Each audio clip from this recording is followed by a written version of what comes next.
2 Samuel, capítulo 9, versículo 3.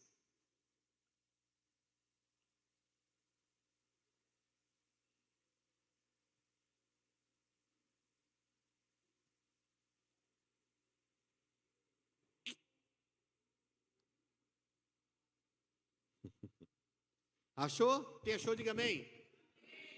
Glória a Jesus. Olha lá, vamos ler ali, ó.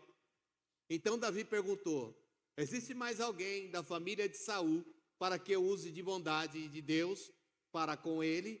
Ziba respondeu: ainda existe um filho de Jonatas, aleijado de ambos os pés. Então o rei perguntou: e aonde está ele? Ziba respondeu: ele está na casa de Maquir, filho de Amiel, em Lodebar. Amém. Trouxe papel, caneta, está anotando aí? Irmãos, quantos aqui estão no curso da pastora de quarta-feira? Ontem teve aula presencial. Se você não está nesse curso ainda, você já deveria estar, está perdendo tempo, tá? Bispo, esse curso é para quem? Esse curso é para membro, evangelista, pastor, apóstolo, bispo.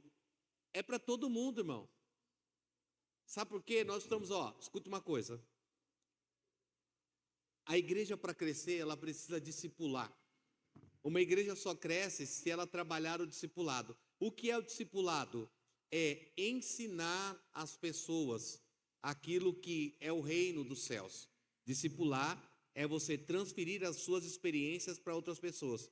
Só que isso só vai acontecer quando as pessoas, aqueles que vão ser discipulados, entenderem que elas precisam serem ensinadas.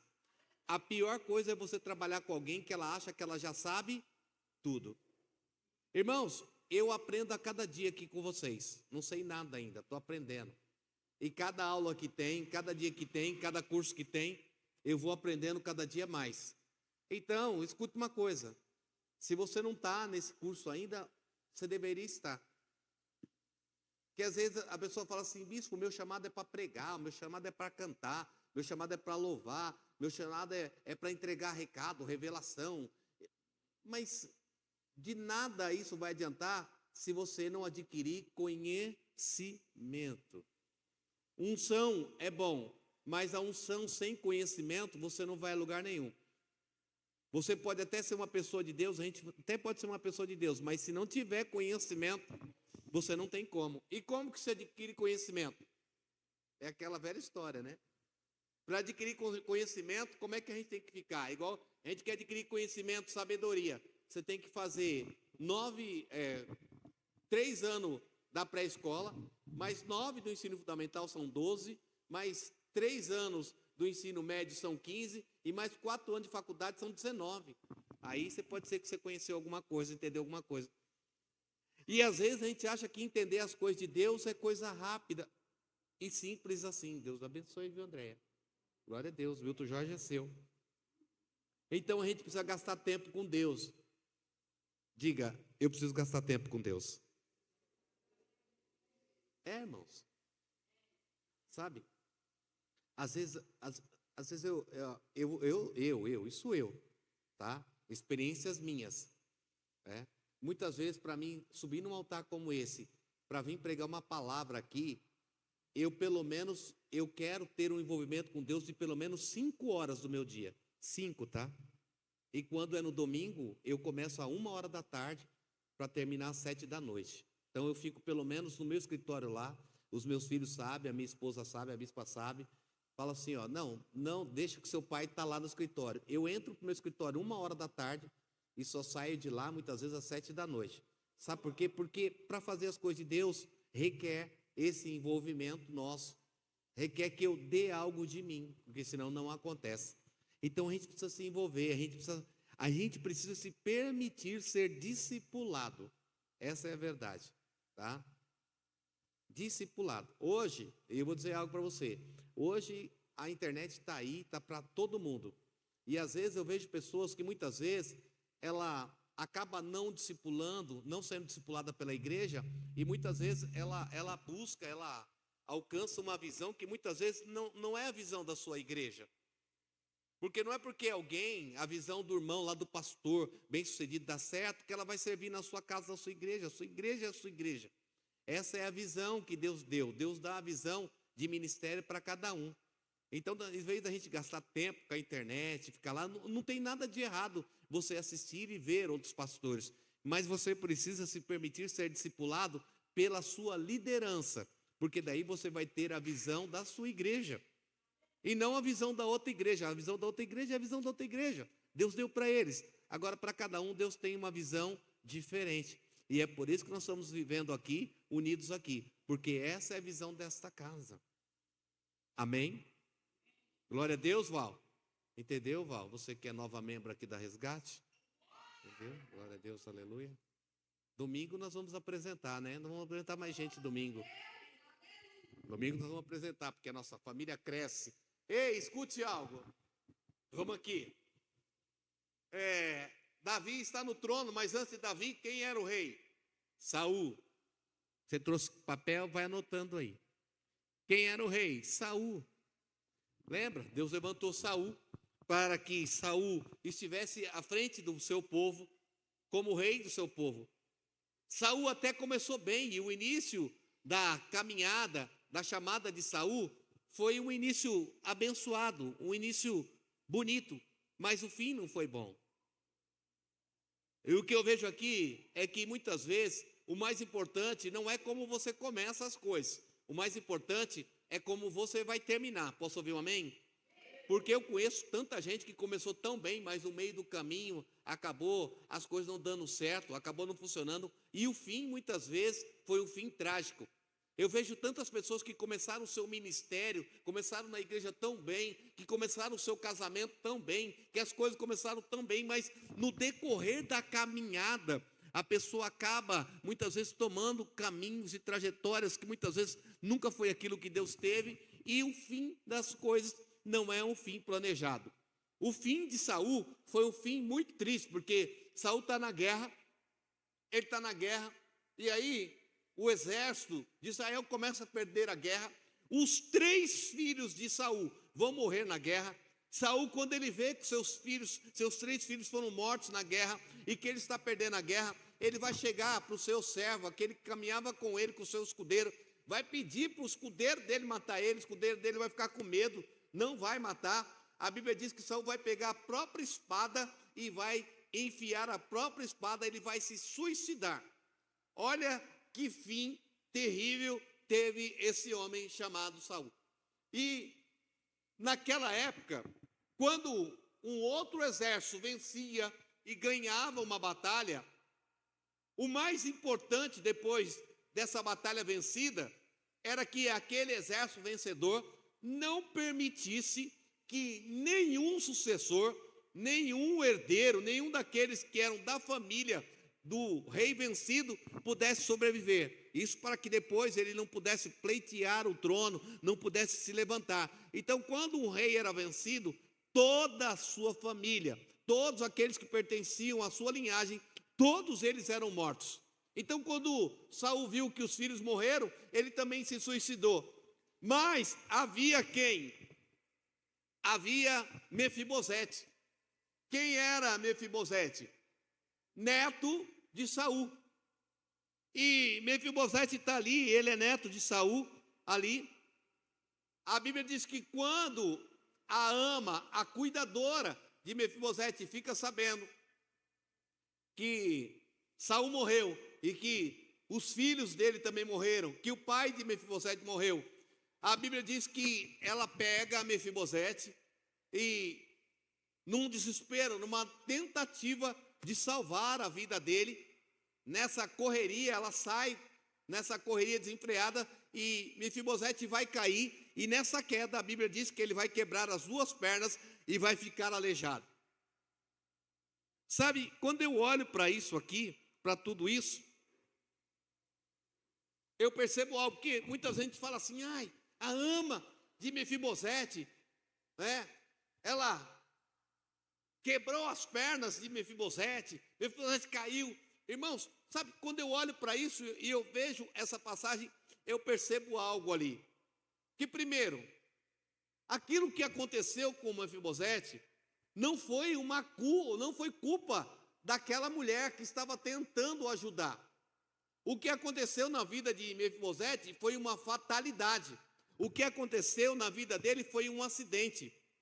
E quando na história da nossa vida, muitas das vezes, nós vivemos tempos e momentos de fatalidade e de acidente.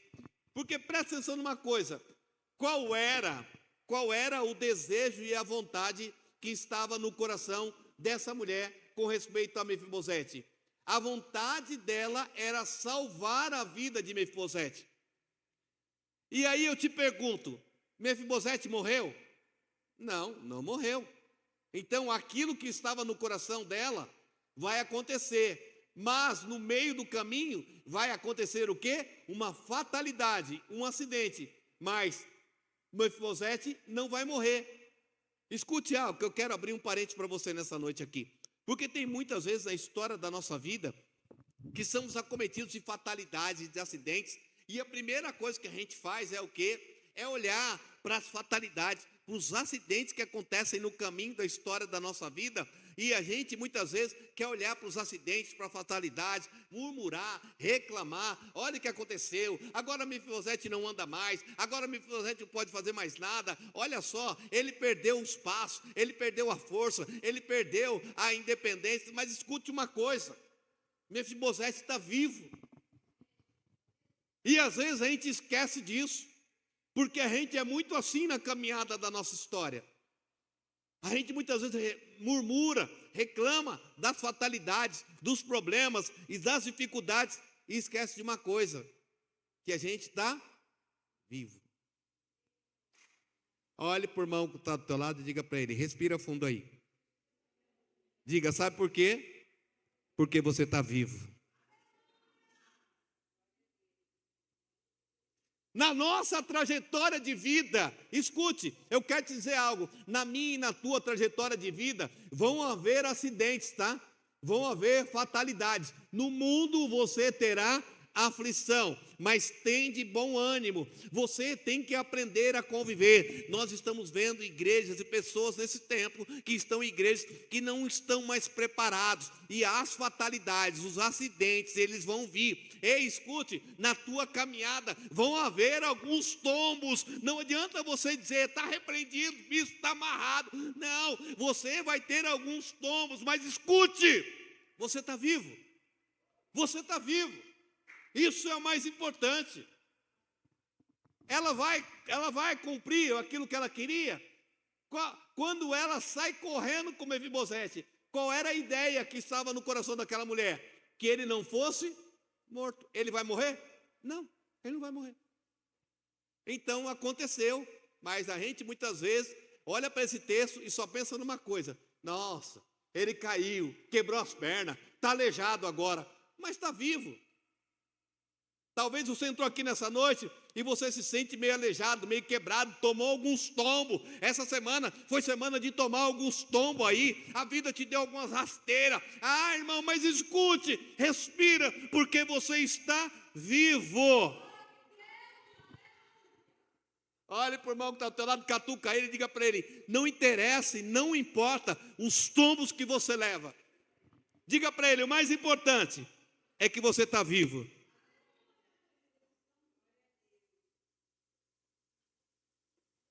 Ó, escute, tem esse Mefibosete, e aonde que ele está? Ele está lá em Lodebar.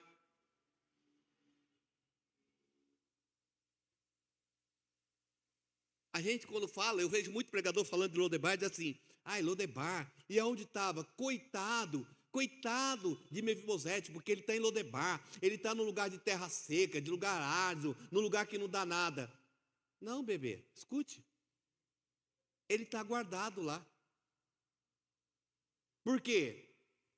Porque se o rei que venceu, Saul, soubesse dele, teria matado ele. Então o que Deus fez? Deus guardou ele lá em Lodebar. Olha como inverte a história. Ele está guardado, ele não vai morrer. Porque tem horas que nesse deserto que você está vivendo, nessas dificuldades que você está passando, nesses tombos, mesmo assim, nessa condição, eu venho aqui como profeta dizer para você que Deus está guardando você aí. Mas pode, bispo, como é isso? Na dificuldade, na adversidade, num lugar que só tem problema, não tem nada na minha vida, nada para mim. Ei, irmão, é nesse lugar que parece assim que Deus está guardando você. Você crê ou não? É, irmão. Porque se Deus não guarda você, é porque você está morto agora. E Deus está guardando. Aí talvez alguém diga, mas será que Deus não podia me guardar num lugar que tivesse tudo? Será que Deus não poderia? Sabe, Deus tem a forma dele, o meio dele e a maneira dele de trabalhar. Então, se é em Lodebar, se é num lugar que aparentemente para você não tem nada, esse é o lugar que Deus te colocou, glorifica. A gente tem dificuldade de glorificar quando o lugar e a situação, quando o vislumbre para nós parece um lugar que não tem nada, que não pode nada, e a gente começa a reclamar. Mas era para a gente estar morto, e a gente está vivo porque Deus guardou. Mas no caminho teve tombo, teve rasteira, no caminho teve dificuldade, no caminho teve acidente, mas respira, você está vivo. Coloque para mim Eclesiastes 9:4, por favor. Eclesiastes capítulo 9, versículo 4. Olha lá. Vamos lá, vamos ler, todo mundo junto. Eu vou contar até 3. 1, 2, 3. Para. Então, peraí, segura.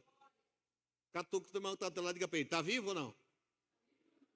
Então tem esperança. Se você está vivo, tem esperança. Por que Deus não deixou você morrer? Porque tem esperança, porque a coisa vai mudar, porque a chave vai virar, a roda vai virar, Deus vai colocar e vai transformar, só espera. Ai, mas nossa, olha, a minha vida tem sido um acidente atrás do outro, uma fatalidade atrás da outra, um problema atrás do outro. Olha como eu estou, já não estou nem andando mais, nem caminhando mais. Olha nesse deserto, e escute, você está vivo. Aleluia. Por quê? Mais vale um cão vivo do que um leão. Mais vale. Põe o versículo 5 para mim. Porque os vivos sabem que vão morrer, mas os mortos já não sabem demais. E, escute. E às vezes a gente não é esse, sim ou não? Eu já não sei mais de nada, viu? Esse que fala, vem para mim, presta atenção. Quando alguém fala assim para você, esse aí está morto já. Pode ter certeza. Eu já não sei de nada mais. Eu já nem sei como vai ser mais. Esse já morreu, tá? Porque ele já não tem mais esperança. Ele já não tem mais esperança. Então ele já não sabe de mais nada. E a gente não ouve das pessoas isso? Nem sei mais, viu? Porque olha, do jeito que está aí, eu já não sei de mais nada. E Deus está dizendo assim, esse já morreu. Esse está morto.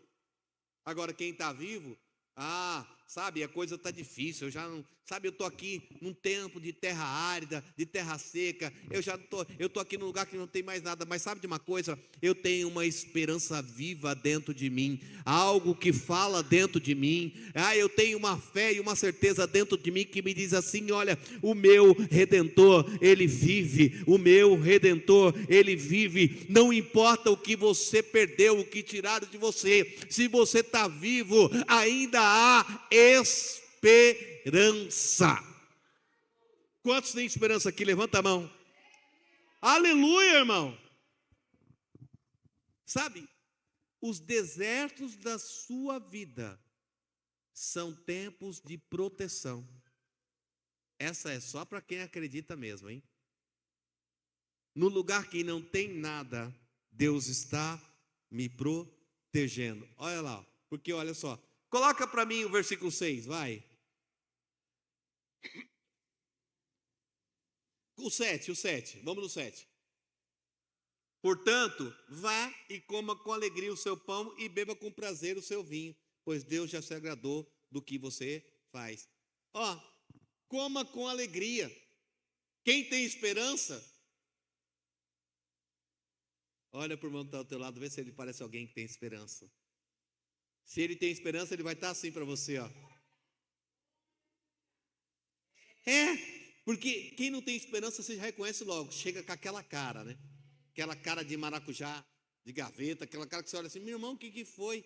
Aquele já perdeu a esperança, esse está morto. Agora, escute, às vezes tem gente que chega para mim e fala assim, bispo, nossa, eu queria ser que nem você. Sabe por quê? Porque você vive rindo, você vive alegre. Irmão, eu também tenho problemas, eu também passo por dificuldades, sabe? Acidentes também acontecem na minha vida, muitas fatalidades também ocorrem, mas sabe de uma coisa? Eu nunca perdi a esperança. O meu Redentor, Ele vive, e eu sei que no tempo certo e na hora certa Ele vai se levantar. Eu posso até estar vivendo um tempo de deserto, mas quando eu estou no deserto, eu sei que Deus está me guardando, me protegendo. O deserto é para Deus me guardar. Eu preciso entender isso. Eu preciso entender.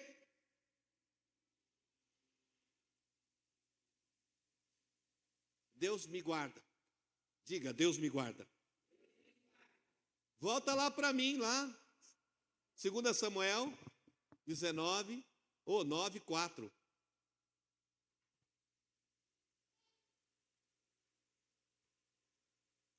2 Samuel 9, 4. E aonde ele está? Ele está na casa de Maquir, filho de Amiel, em Lodebar. Vem comigo, quem está comigo, diga amém. Aonde ele está? Diga para mim, responde para mim onde ele está. A primeira, vem, escute. Lodebar é uma terra seca, árida e que não tem muita coisa. Mas o que me chama a atenção, e eu gosto de Bíblia, e eu sei que você também, é que a Bíblia vai dizer que antes dele estar em Lodebar, ele está numa casa, sim ou não? Então, antes de você estar no deserto, você está abrigado, sim ou não? Antes de você estar no deserto, Deus providenciou para você um abrigo, sim ou não? Antes de você estar no lugar que aparentemente não tem nada, Deus já proporcionou para você um lugar para te abrigar. Lodebar só vem depois que Deus prepara um lugar para você. Amém? Nunca Deus vai deixar você no deserto sem nada. Então ele não está em Lodebar, na casa de Maquir, ele está na casa de Maquir, em Lodebar. Porque antes do deserto vem o abrigo, antes do deserto vem a proteção, antes do deserto vem aquilo que Deus preparou para você. Você pode até estar no deserto, mas Deus prepara uma mesa para você nesse deserto. Você pode até estar no deserto, mas nesse deserto que não tem nada, que não parece nada, que não dá nada, Deus preparou um lugar de proteção para a tua vida. Entenda isso. E sabe de uma coisa? Às vezes eu olho para isso aqui, ó. Ele está onde? Na casa de Maquir. Sim ou não? Sim. Agora, quem é esse cara? Quem é esse Maquir? Porque nós já sabemos, e muitas vezes eu vejo sua pregação, que Lodebar é um lugar que não tem nada, mas ele está na casa de alguém. Coloque para mim em 2 Samuel 17. 17, 27.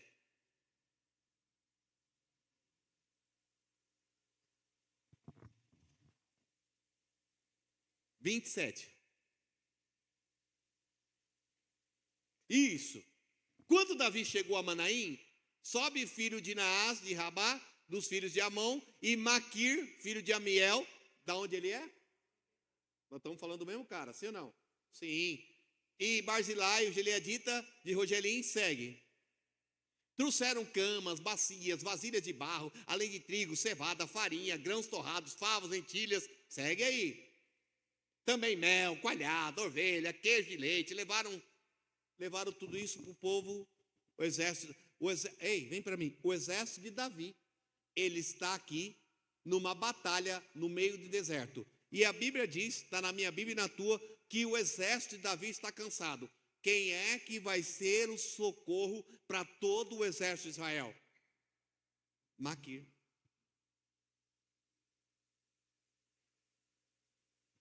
esse cara que está cuidando de Mefibosete é o cara que vai socorrer todo o exército.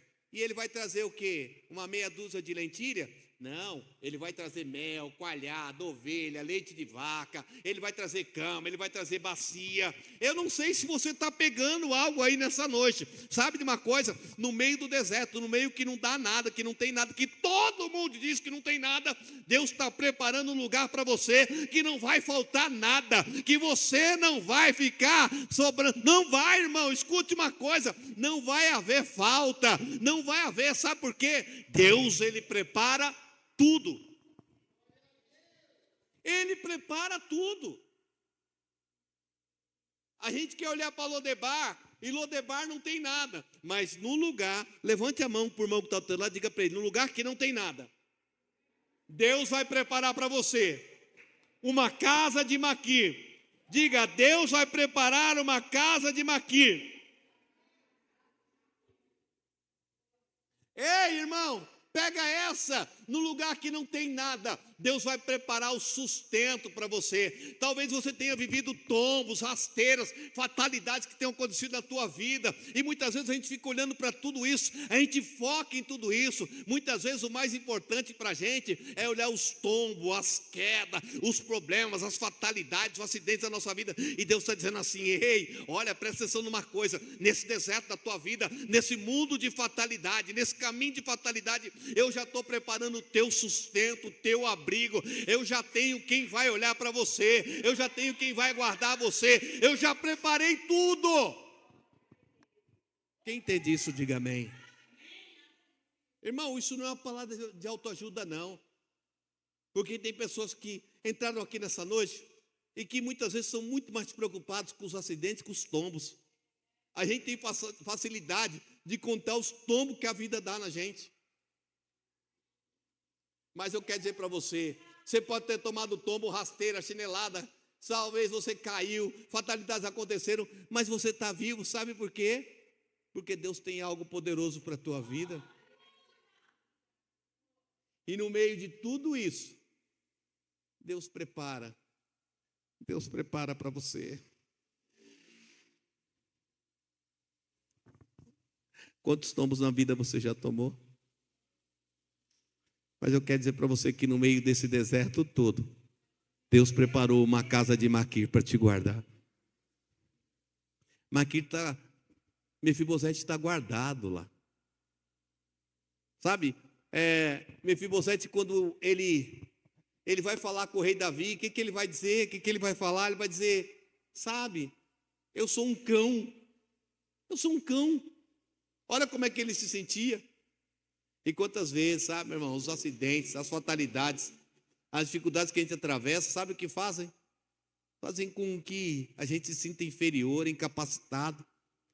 Sabe que muitas vezes as tragédias da nossa vida acabam nos inabilitando. Eu já não creio mais nem em mim mesmo, bispo. Eu já não acredito mais nem em mim mesmo. Eu já não acredito que eu sou capaz. Eu já não acredito que Deus tenha algo. E sabe de uma coisa, eu quero dizer algo para você nessa noite. O rei está te chamando para te sentar de volta no lugar da mesa, onde sempre foi o teu lugar. Sentar na mesa com o rei é lugar de honra. E quantas vezes eu já não me sinto mais honrado. Eu já tomei tanta rasteira, tanta chinela. Eu já tive tanto problema na minha vida, bispo, eu nem sei mais. Eu me sinto um lixo. Mefibosete se sentia assim. Deus está dizendo para você, sabe, eu quero te chamar de volta para o lugar de honra na mesa, para você estar na mesa comigo. Deus prepara uma mesa para você nessa noite. Deus tem uma mesa preparada para você nessa noite. Sabe? Muitas das vezes a gente não entende que Deus sempre tem um lugar de proteção para mim.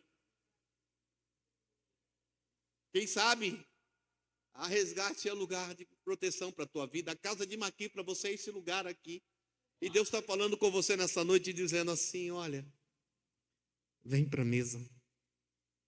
Porque muitas vezes a gente já não se sente mais digno. Os tombos que a gente leva roubam até a nossa dignidade. A gente já não se sente competente, capaz para tanta coisa. Mefibosete estava assim. Mas lembra quem ele era? Ele era neto de Saul. Ele era herdeiro da promessa. Você tem uma promessa na tua vida. Há uma promessa de Deus. Você é filho. Você é filho. E porque você é filho, hoje você está sendo chamado para sentar na mesa. Deus tem uma mesa preparada para mim e para você. Você crê? Você crê? Vamos ficar de pé. Eu quero orar com você uns minutos aqui. Eu quero orar com você. Ah, Senhor.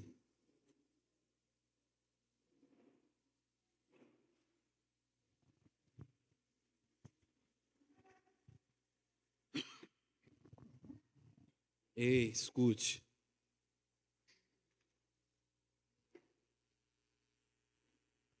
Deus tem uma mesa preparada.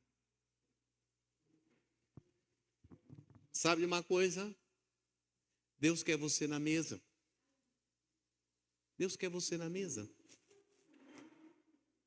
Qual era o problema de Mefibosete? Aleijado dos pés. E sabe, Deus quer a gente na mesa. Você já percebeu uma coisa? Que a mesa, ela tem a capacidade de deixar todo mundo igual? Sim ou não? É. Quando todo mundo está sentadinho na mesa, não importa se você anda, se você não anda, todo mundo está no mesmo patamar. A mesa tem essa capacidade. Não importa se você é maior ou menor, na mesa. E sabe de uma coisa? A mesa está posta aqui nessa noite. Porque às vezes a gente se sente inferior, incapaz, impossibilitado. Então vem para a mesa, porque a mesa é o lugar que Deus diz assim: para mim, você é igual. A mesa te traz a igualdade. A mesa te dá essa capacidade de ser igual. Então vem para a mesa. Vem para a mesa. O teu lugar é na mesa. O teu lugar é na mesa. Ah, então. Lodebar. O problema, escute agora. O problema, Lodebar foi algum problema para Mefibosete? Não, porque ele estava na casa de Maquir. E a gente, Lodebar não tem nada, irmão. Agora, se eu ficar olhando para Lodebar, Deus quer que você olhe para Maquir. Porque na casa de Maquir, onde Deus colocou Mefibosete, tinha tudo. No lugar que não tem nada, Deus pode dar tudo para você. No lugar que aparentemente não tem nada, Deus pode prover tudo para você. É isso que Ele está querendo dizer para mim e para você nessa noite. Então não olha para o que não tem. Não olha para o ambiente, não olha para a situação. Não olha.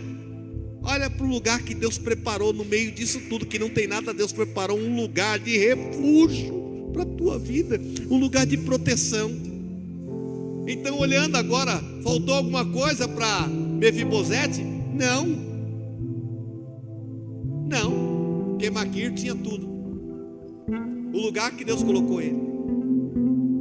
Deus vai colocar pessoas aqui nesse lugar de refúgio. Bispo, minha vida estava no deserto, então Deus hoje está te levando. Minha vida estava só fatalidade, só acidente, só problema. Deus está te levando, você está vivo. Talvez você chegue até machucado no lugar, mas você está vivo. Talvez os acidentes da vida tenham roubado um pouco a sua mobilidade. Porque é assim. Eu não estou conseguindo andar mais. Eu não estou conseguindo caminhar, porque são tantas coisas que aconteceram. Mas Deus está dizendo assim: calma.